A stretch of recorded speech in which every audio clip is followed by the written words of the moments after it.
Hey guys, welcome to 49 Sports Games.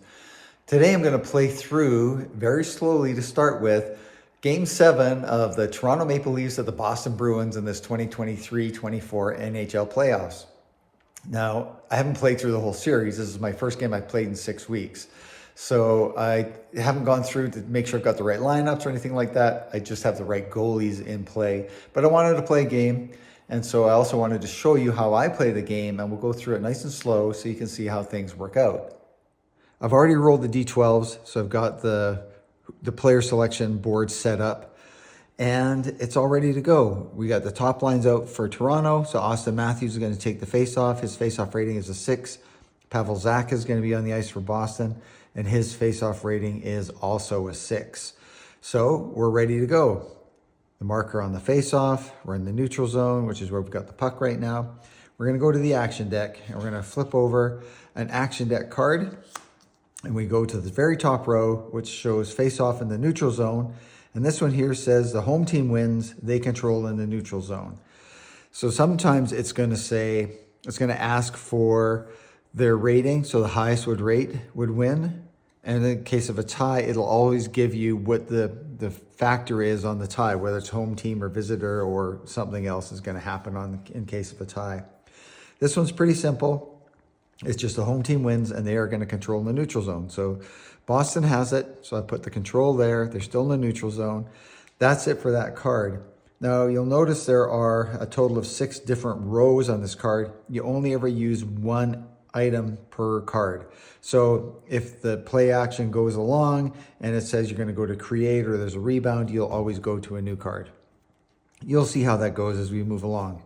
Okay, so Boston's got it. They've got the puck in the neutral zone, or in the neutral zone. We go to ice action card. We flip it over, and I haven't predetermined any of these cards, mainly because I want to play this game. I'm really looking forward to this. It's my first game I've played in quite a long time. So I have just shuffled these up. I've set the game decks out, and we're just going to see what we get. So I haven't predetermined anything. So we just go through it. So this ice action card, you look at the very top potential action. If the puck possession team are playing pass in, well, the Bruins are playing pass in. I rolled on their chart, and this is the chart they use. They have a balance for the defense and a dump and chase for the forwards. But the way the roll turned out, they rolled a 12 on the forwards, so that means they're going to pass in. So they are playing pass in, and their D-men are active. Well, guess what? Their D-men are active, because that was another roll that I did. So when you have a D-man or forwards are active, either something good or something bad is probably going to happen, because that's the risk-reward part of it. In this case, it says they turn the puck over and their D-men are caught. Defender gets an odd man rush. So we have an odd man rush right away, which is kind of fun. So if you can imagine what's going on in the play, face-off is won by Pavel Zacha. It goes back to the Bruins, and this covers almost an entire minute of play. So maybe the Bruins started to move out, and the play got to the neutral zone, turned back over. The Bruins get control of it. Charlie McAvoy and Hampus Lindholm, one of those guys, gets control of the puck. They jump up into the play, but they lose control of it, and they turn the puck over. And so now Toronto has a chance for an odd man rush. So what we'll do is we'll put this chart here. We're going to roll a D12, and it's a 10, and it's a breakaway. And it says if the defender high D-man on the ice has a D rate of 12 or more, and both Charlie McAvoy and Hampus Lindholm do, their D rates are both 13, and we can, if you want, you can use like a decider die. 1 to 3, it'll be McAvoy. 4 to 6 is Lindholm. In this case, it's going to be Hampus Lindholm. He interferes with the shot. So it says the forward is going to get a shot from the slot. So the forward, you look along the forward row, and it's going to be the center. So we'll move this along because we know the center now. Austin Matthews is going to take a shot from the slot. Matthews' slot rating is a 5. So now we'll resolve the shot. So Matthews is a 5. And so a 1 to 20 for Austin Matthews. Now there's a video on how to resolve shots. We'll just go through it real quick. So Matthews will try the shot. So roll a 1 to 20. If it's a 1 to 5, his shot's on the mark. and I rolled a 2. So his shot is on the mark. So now Jeremy Swayman gets a chance to make the save. He has to save it with a 1-8. If it's a 9-12, it means Toronto gets off to an early start here. So let's roll it up and see what we get, and it's a 10. So a big turnover by the Bruins here early on in the game. In the first minute, Hampus Lindholm turned the puck over. Austin Matthews maybe stripped him of the puck, goes in on a breakaway, and he beats Jeremy Swayman. And the Toronto Maple Leafs have an early 1-0 lead. And on this case, because there was a breakaway, I'll maybe roll 1. And there's a whole procedure for how to determine assists. I'm just going to roll once for assists because of how this turned out. And so it's a 1. So that means the highest pass assist on the Toronto guys who are on the ice would get the assist. And that's William Nylander. So Nylander is going to get the assist. So maybe Nylander stripped Hampus Lindholm of the puck, fed it to Austin Matthews. He walked in. Swayman not quite ready for it. He hasn't settled in. It's the first shot of the game. And Austin Matthews buries it. And it's a 1-0 Toronto lead. So now we'll switch lines. Anytime there's a goal, anytime there's a completed action after an ice action card is when you switch lines. And you will notice that you're going to switch lines an awful lot. That's part of hockey. That's also why it's in 49 Quick Decks Hockey. There's a separate video on the line switching, and I recommend kind of going through that. And once you get familiar with it, it's going to flow real quick. Okay, so now we're back into center ice. And we have John Tavares for Toronto. His faceoff rating is an 8. Charlie Coyles is a 6 for Boston. We flip over the card. And this one simply says a visitor wins a faceoff. So Tavares wins a faceoff for Toronto. They have control in the neutral zone. So now we go to an ice action card. And let's see what this one brings. First of all, there's a potential penalty on the play.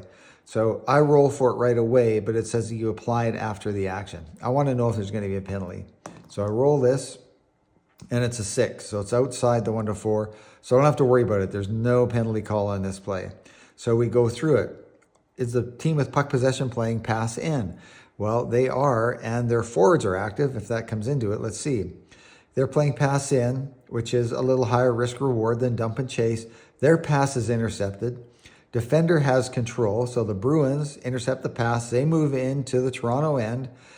The high shoot D-man is going to take a shot from out. Well, Grzelcyk and Brandon Carlo are on the ice for Boston. Their shoot ratings are each 4, so you have to decide. So 1-3, it'll be Grzelcyk, and it's a 4, so it's Brandon Carlo. He takes a shot from outside. So Brandon Carlo is a 1-2. So a 1-2 means his shot, like Austin Matthews, is on target. 17, so it's not on target. But now we get to see if Joseph Woll makes a save and holds on for a faceoff. So a 1-8, because it's outside the shooter's range, means he's going to stop the puck and hold on for a faceoff. And it's a 3, that's exactly what happened. Had it been outside his range, then we'd go to a rebound, and you'll see how that works here shortly. Okay, so that is the end of that shift. So Brandon Carlo gets a shot from outside. I'm just going to keep track of some stats here. And save made by Joseph Woll. So it's going to be a face-off. It's going to be in the Toronto end. That's the end of the shift, because anytime after an ice action card, if the play revolves back to an ice action card, you change lines. Or if there's a stoppage in play after an ice action card has been resolved, then you switch lines. So we got the third lines coming out, and it's a face-off in the Toronto end. We're going to have the third pairing defensemen out there as well. Max Domi against Morgan Geekie. So 6 for Domi, 4 for Geekie. We turn the card over, and now we move down to the face-off AD. And this one says high face-off wins. And that would be Max Domi because he's a 6. If there was a tie, so it would be the team on offense would win it. In this case, the face-off win team controls in their own end, the AD, attack defense zone. And so they're on defense, so they control in their own end. That's all that means. And you'll see that you're going to rip through these cards real quick because they become a little bit repetitive, and you just know where the action is going. Okay, so now we move this into Toronto has possession. They get control of the ice action, which so far hasn't been favorable for the team that's had that. Okay, well, now we're going to have an odd play. So I grabbed the odd play chart. Now you don't have to use the odd play chart, and you can see there's actions on the ice action card. So if you just wanted to, you could, Toronto's playing pass out. So you would just use this action here. Toronto moves to the attack zone. They get a chance opportunity, which you'll see how that works in just a minute. But right now, I want to do odd plays. So I'm going to take a D12. I'm going to roll up a D12, and we see what we have, a 9. So we got 1 to 8 on the front here. And as you can see, there's odd plays for penalties too. And we had a 9. If the puck possession team, which in this case is Toronto, playing pass in, they try to make a play when 2 defensive players collide. Uh-oh, not good news for the Bruins. Now there's an opening, and Toronto has a quick 2-on-1. So it says FD. In this case, it's the left winger. So we can put a mark over the left winger so I remember. So it's Nicholas Robertson. He passes to the right winger. The right winger has to have a shot rating, though, of 6 or more. That's what that 6+ means there. So it's going to be to the right winger, which is Kalle Jarnkrok, and he has a shoot rating of 8. So we don't have to worry about the 6+. So this is Robertson is going to pass to Jarnkrok. He gets an N+2. And then we go back to the game action cards if there's any rebounds. So his in rating is a 5. So 1 to 5. So just like we did earlier, we'll roll his first and we'll see what we get. And it's a 7. So he doesn't get that great of a shot. And then we roll the D12 and it comes up to 11. So Swayman's able to make the save because it wasn't a good shot. But now there is a rebound. And here's a chance to see our first rebound. So when it's outside the goalie's range and it is outside the shooter's range, and there's a little card here that's going to show you how that works, but you're going to go through this so many times, within a few times it's going to be second nature. So it's outside the shooter's range, and you go along here, it's out of the goalie's range, so it's a rebound okay. So what we do is we turn over the next game action card, and you look at the rebound okay. In this case, it says the defender gains control of the rebound and they move out to the neutral zone. So a quick opportunity for Toronto. Robertson fed it to Kalle Jarnkrok. Jarnkrok didn't get a lot of wood on the shot. Swayman was able to make the save, but there was a rebound, but the rebound went to Boston. So they now have control and they move it out to the neutral zone. And that is the end of that ice action, because now the next thing we need to do is go back to another ice action because Boston has control. So we switch lines. So we go to the fourth line. So good time for the fourth lines to come out here. And the way I like to play the game, and it's written on the on one of the reference cards for line changes, fourth lines need to be out once per segment, especially modern day hockey. You put the fourth line out in each of the 3 segments. Now, if there's penalties, you may not be able to do that. So then you just put them out there the next opportunity they have. And you see, we're just going to rotate lines through 1 to 4, 1 to 4. Penalties are going to change that a little bit, but you'll see how that works. Or watch the video on line changing because I go to it in a little bit more detail there. Okay, so we're back to the top pairing defenseman. We've got the fourth lines out there. It's ice action card time. Boston Bruins have control of it. Let's flip it over and see what we have. If Boston is playing pass in, they're playing pass in, their pass is intercepted.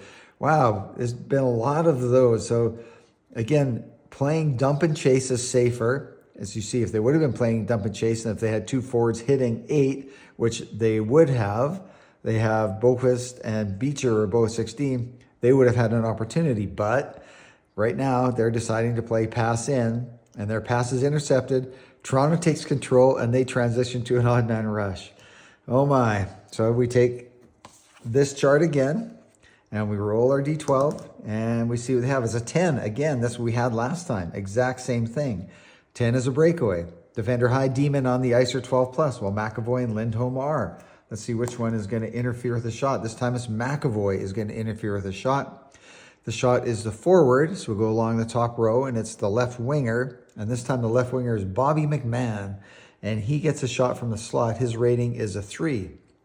So 1 to 3 for McMahon on the shot, and a 1 to 8 for Swayman on the save. I'm going to roll both dice at the same time. You don't have to. You can roll one at a time. And sometimes I do during the game, especially if I want a little tension build up. But right now we're just going to roll them both. And it's a 1 to 6. So a 6 for the shooter. So it's outside his range. A 5 is inside Swayman's range. So Swayman's able to make the save. McMahon didn't get a great shot, and Swayman smothered it up. And that's going to be a face-off in the Boston end. The Toronto with some couple of odd man rushes here. So that was a slot shot. And So that's the end of the ice action. Now we go back to, we're going to go to a face-off, so we switch lines. So we got the top lines coming out. We got the second line, pairing defensemen. And you see, once you get into this, you're going to be able to roll through this a little bit quicker.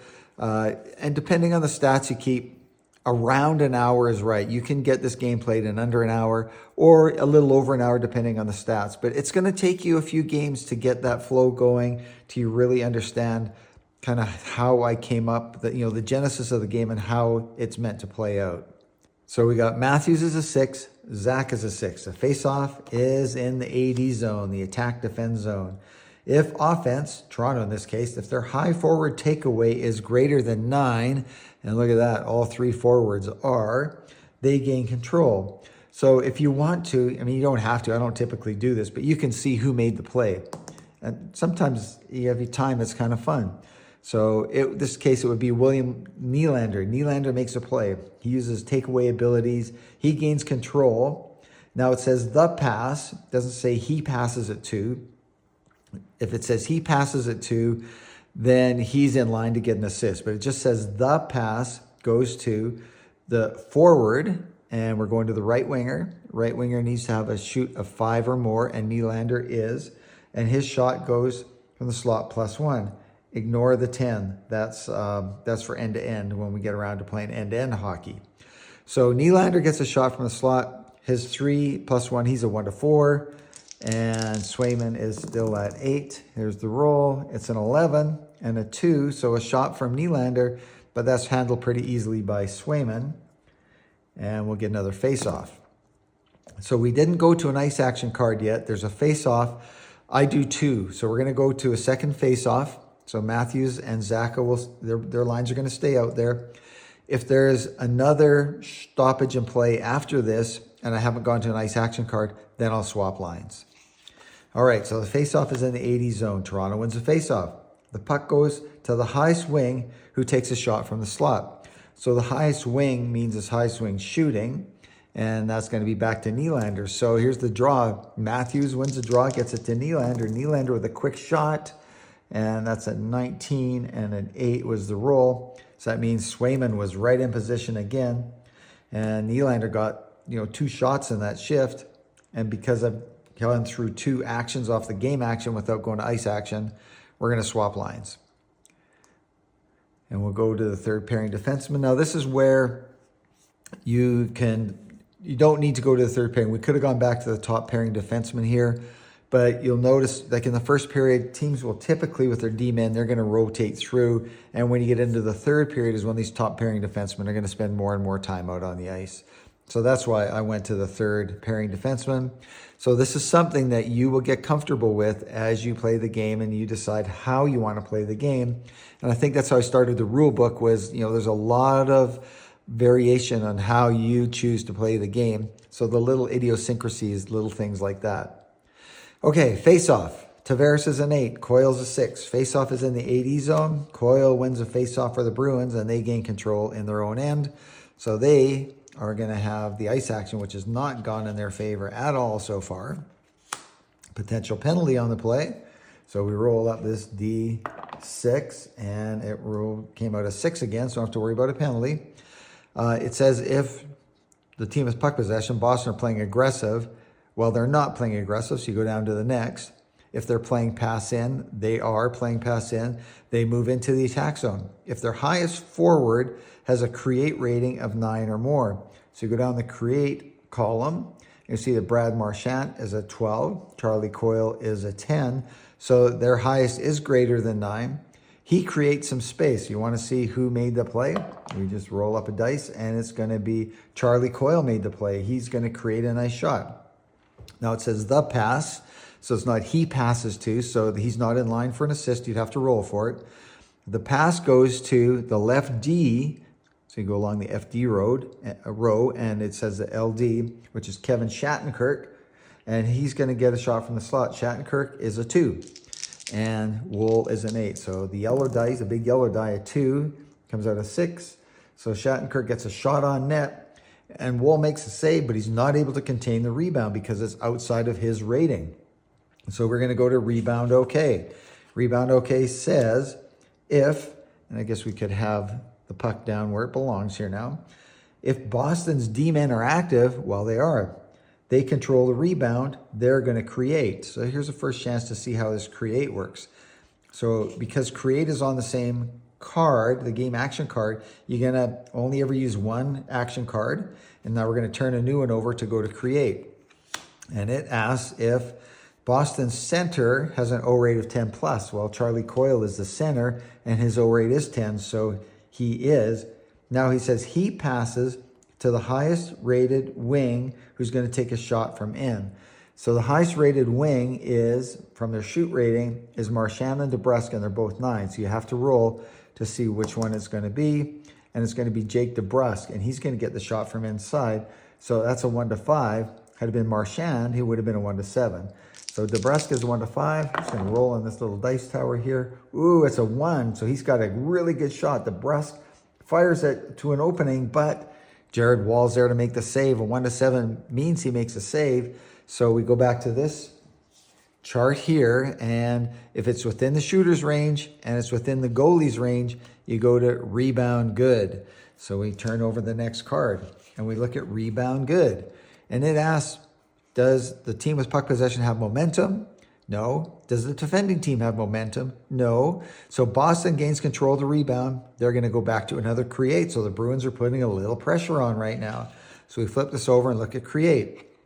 It asks if Toronto, because they're the defender, if their D-men or their forward are active. Well, they are. They both are active. So they create a turnover because they're buzzing around still, even though Boston's putting the pressure on. They get control of the puck. So Toronto's control, and they move it out to the neutral zone. So that is the end of that card and that shift. And we move lines down. And we carry on. We go through the next ice action card. This is Toronto with the ice action card now.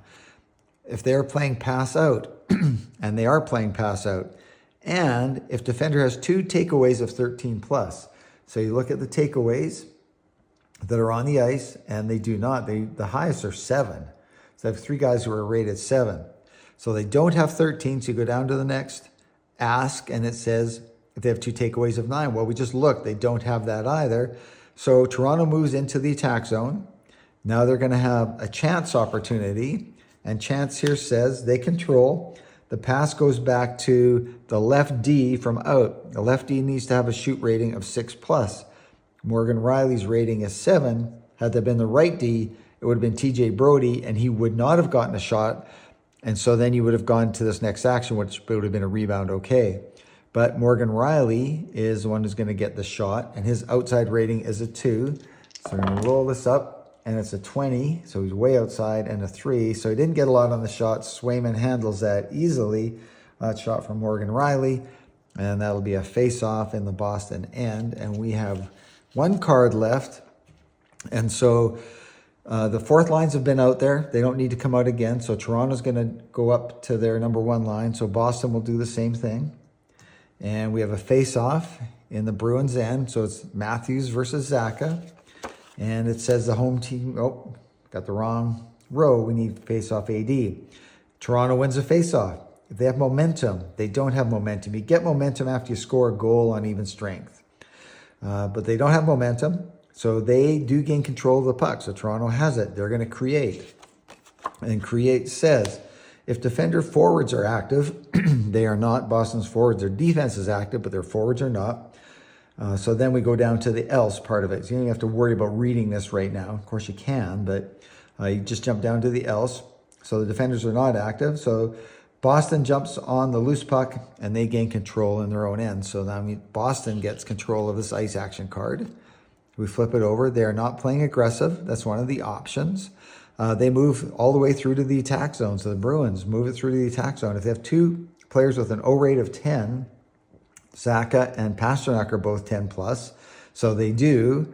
And then if the high shoot on is 11 plus, and the high shoot of David Pasternak is a 16, so he's going to take a shot from the slot +1.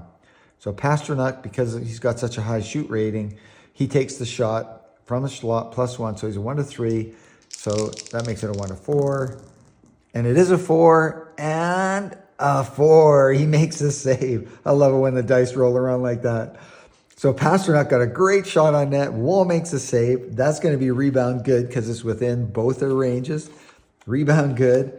Boston gets control. And somebody, the center, who has to have a shoot of 7+, and that's Zaka. He does have a shoot of 7+. He's going to take a shot from in. So this is a rebound shot. So now Joseph Wool's rebound rating is a 6. So Zaka's is a 7. We're going to roll again. So you got to think of this as Pasternak got a really good shot on net. Wool was able to make the save, but there's a rebound now, and Zach is sitting right beside the net. Can he jam it in? No, it's a 1-9. Oh, and the 8 is outside his range. So Pavel Zacha was not able to jam the puck in. He got enough on it, though, that Wool was able to make the save, but it's going to be a rebound okay because it's outside both their ranges. So rebound okay says if the goalie rebound rating, in this case Joseph Wool, and he was on his rebound shot, is a 5+, which it is, he was able to get his glove on it and pull it back in for a face-off in the Toronto end. So some pretty close action there. Bruins looking to try and tie it up here in the early parts of the first period, but that also takes us to the end of the first segment.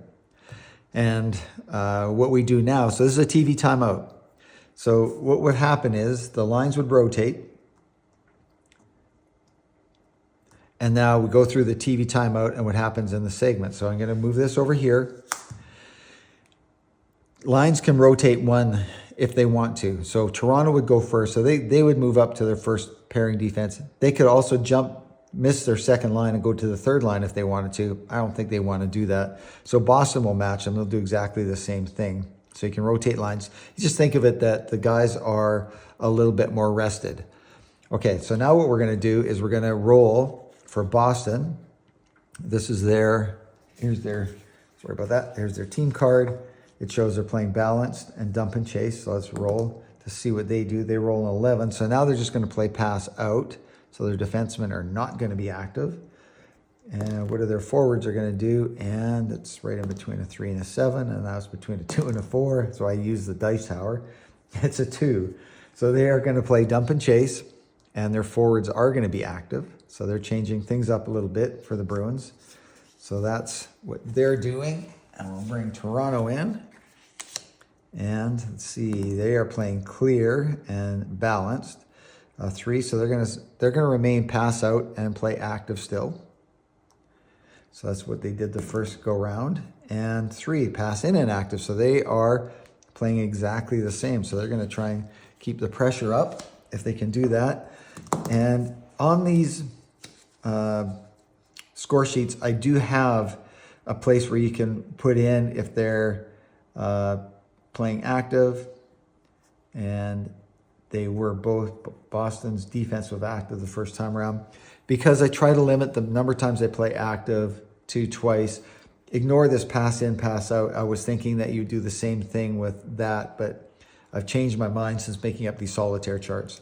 But the keeping actives to 2 keeps it more in line with that. You just can't put the pedal to the metal for the entire game or an entire period. You're going to wear your guys out.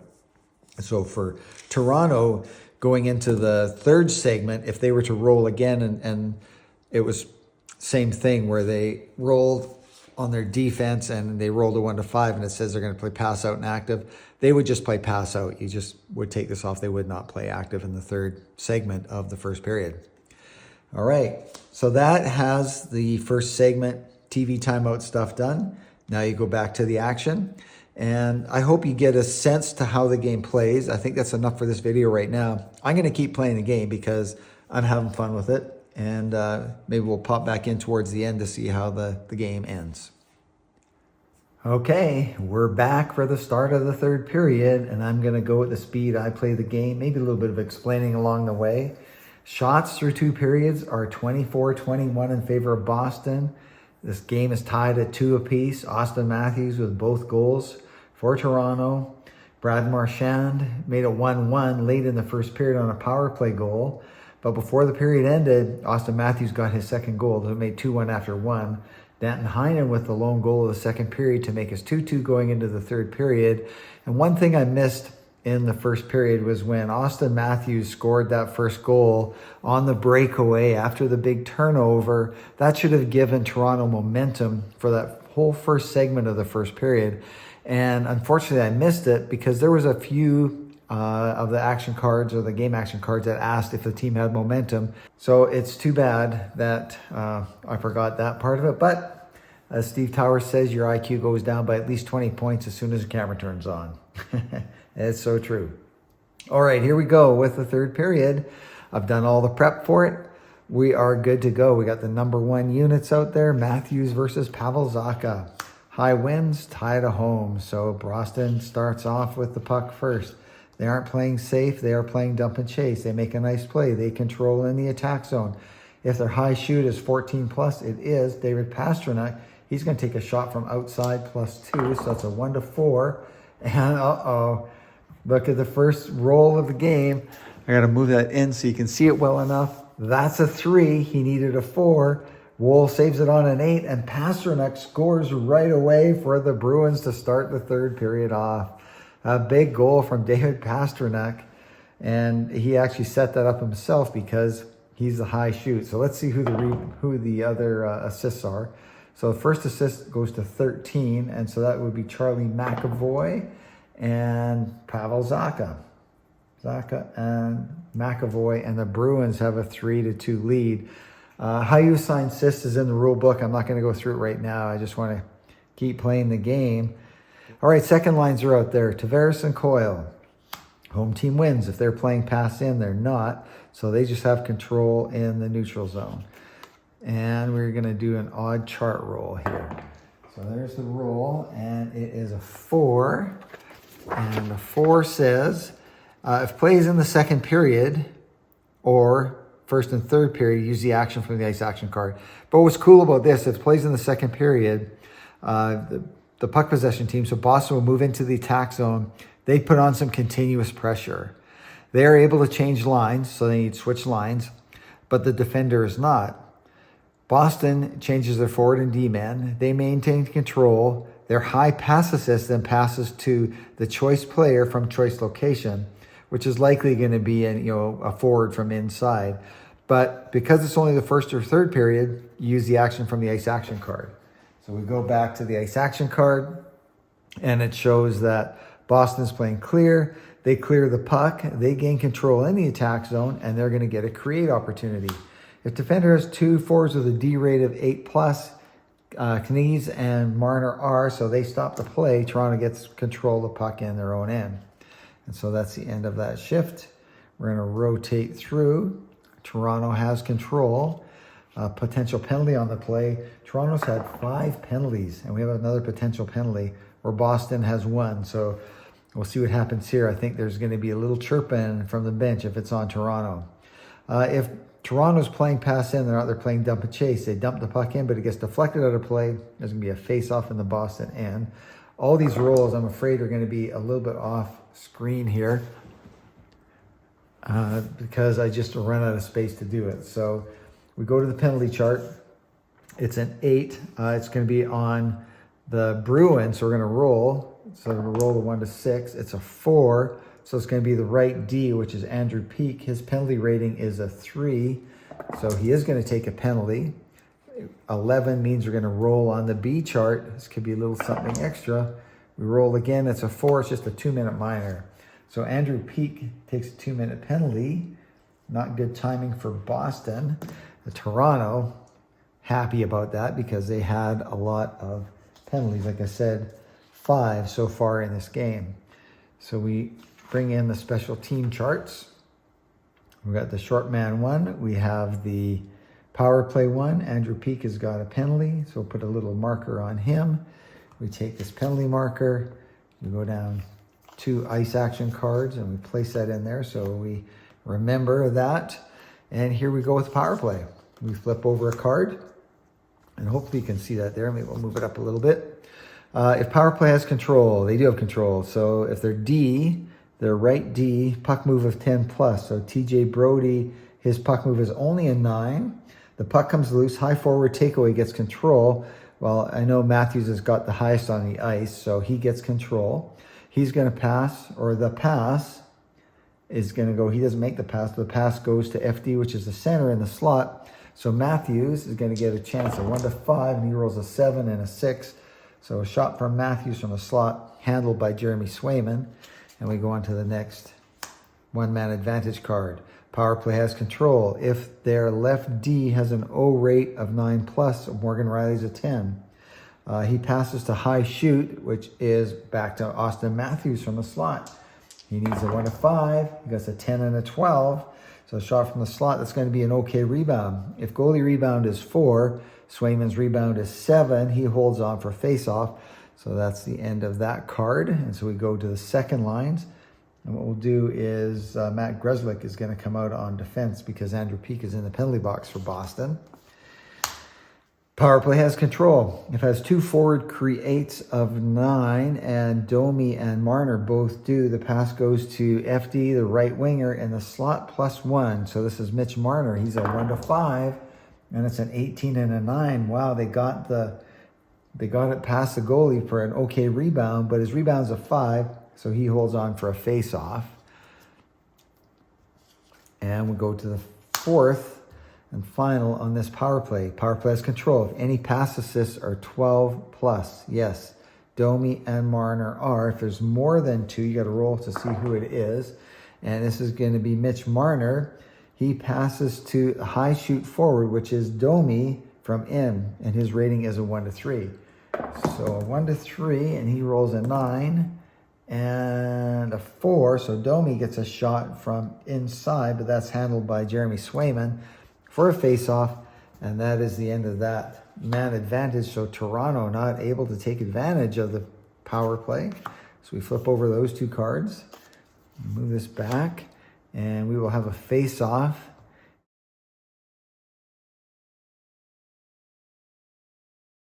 Okay, here we are, clutch time. So we're also now going to use the clutch row of the goalies. So Swayman is now a 9, and Joseph Woll is an 8. So it's going to be even tougher for Toronto. They have control, and here we go. Playing pass out and pass in. Toronto is. They move into the attack zone. FD is a right winger. Choice, Mitch Marner +2. That gives him a 1 to 10. And now here's a point in time where I'm going to roll 1 dice at a time here. So 1 to 10 is an 18. Oh, he doesn't get that much on the shot. And it is, very starts rolling. It's a 2. So that's saved and held on to. So Marner with an inside shot. And saved and held by Jeremy Swayman.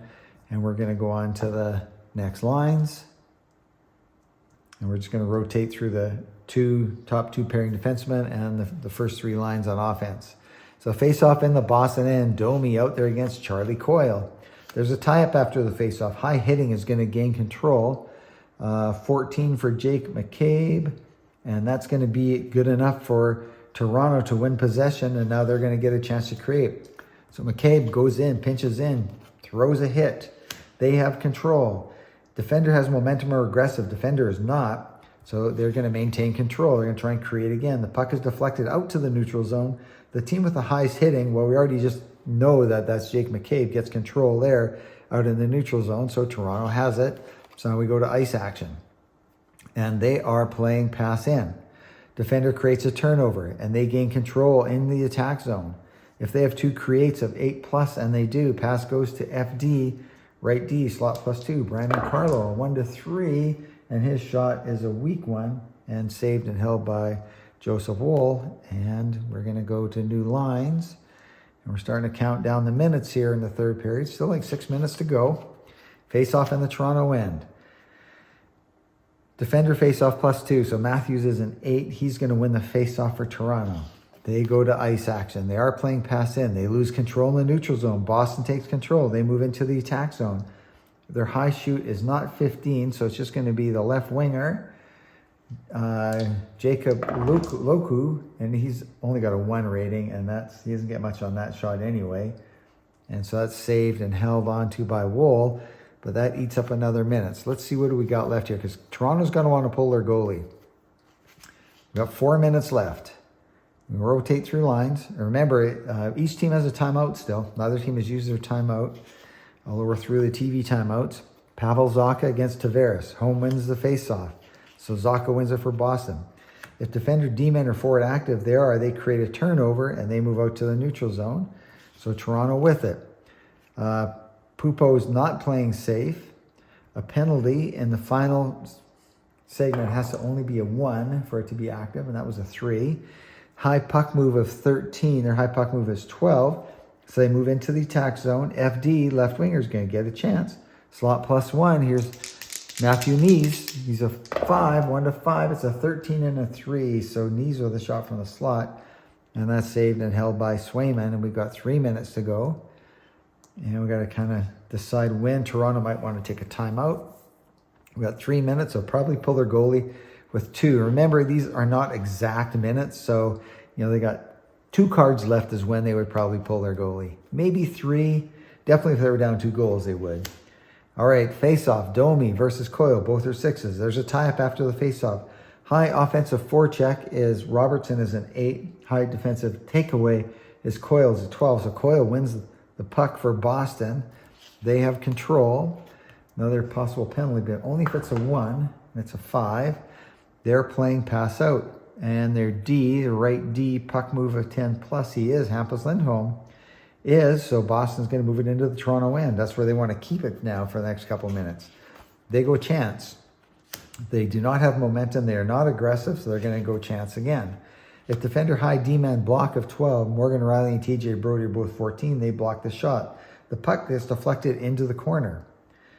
Highest D rate on the ice gets control. So it's 13 and 13 for Boston. So they're on offense. So they're going to create. So the Bruins are doing exactly what they want. They make a play. Pass goes to the center. Has to be 8 plus. He's not. So we're going to go to rebound good. And that means Boston maintains control. Their high O rate is 11. Brad Marchand is. Pass going to go to the left winger. Has to be 8 plus. And he is from in. So this is Marchand. And 1 to 7. It's a 14 and a 4, so Marchand gets a shot, but Wall makes a save and holds on. And that takes us down to 2 minutes to play. And we're going to have to reshuffle this deck here in just a minute. So Toronto will go to the power play once they have possession. They can't go to a power play when they have a face-off in their own end. Just doesn't seem to line up that would happen. So this is a big face-off right now. Geeky against Matthews. Home wins the faceoff. They control. If on offense, they're going to create. The puck is deflected out to the neutral zone, and Boston maintains control. So now we're going to go to one of these ice action cards. Just burns up a card. So there's only a chance for 2-man advantage for Toronto if they get possession. Boston is playing pass out. They move into the attack zone. Their high pass assist is not 12 plus, is not 10. So the shot is going to go from the right D. Has to be a 4. Shoot rating of 4 it is, so he's a 1 to 2. Oh no! Brandon Carlo rolls a 1, and Joseph Woll gives up an easy goal here in the final 2 minutes of the game. So Brandon Carlo, an unlikely shot from the point. Woll was thinking about skating to the net, or to the bench, I guess, to get off the ice, and he forgot to stop the puck. Boy, a big goal for Boston, so they go up 4-2. Frederick's going to get 1 assist, and Jacob Luku, I have no idea how to pronounce that, gets the other assist, but that's 4-2 Boston. They will also have momentum for this one last card. Because the faceoff is in the neutral zone, Toronto will call timeout, so they'll go with their top guys. Boston will go with their top guys. Tavares will also come out on the ice. So there's 1 card left, so that means we get 2 one-man advantage cards for Toronto, but they're down 2. Let's see what happens here. There's a possible penalty if I roll a 1. Remember, it's the 3rd segment, so it's only if it's a 1. If power plays, left D create is 8 plus. Morgan Riley's create is 10. Pass goes to left D, slot +2. So Riley gets a return pass from the slot, and he's a 1 to 3, and it's a 16 and a 4, so Riley doesn't get much on it. Handled easily by Swayman, and the final card. Power plays 2 O rates of 11. They definitely have that. They set up in the attack zone. They also have 2 creates of 11. So this is going to be a chance for Austin Matthews to get the hat trick. A 1 to 10 will do it. A 2 and 11 he does. Matthews does. So he scores right as the At the end, what we're going to do though is we're going to actually do a face-off. So that's a goal. Let's see who gets the assists. And the assists are going to be Nylander and TJ Brody. So Nylander with 3 assists. TJ Brody gets an assist. So 4-3. Wow, what a huge goal that was for Brandon Carlo. So this ice action card is done because we've been through 2 there. We're going to do a face-off because there's a chance. Toronto needs to have a chance. There's seconds left to go in the game here. Face-off in the neutral zone. Pavel Zacha is a 7, so he's going to win, and they just gain control. There's no ice action card to go back to, so that is the end of the game, and the Boston Bruins have held on for a real fun 4-3 win over the Toronto Maple Leafs.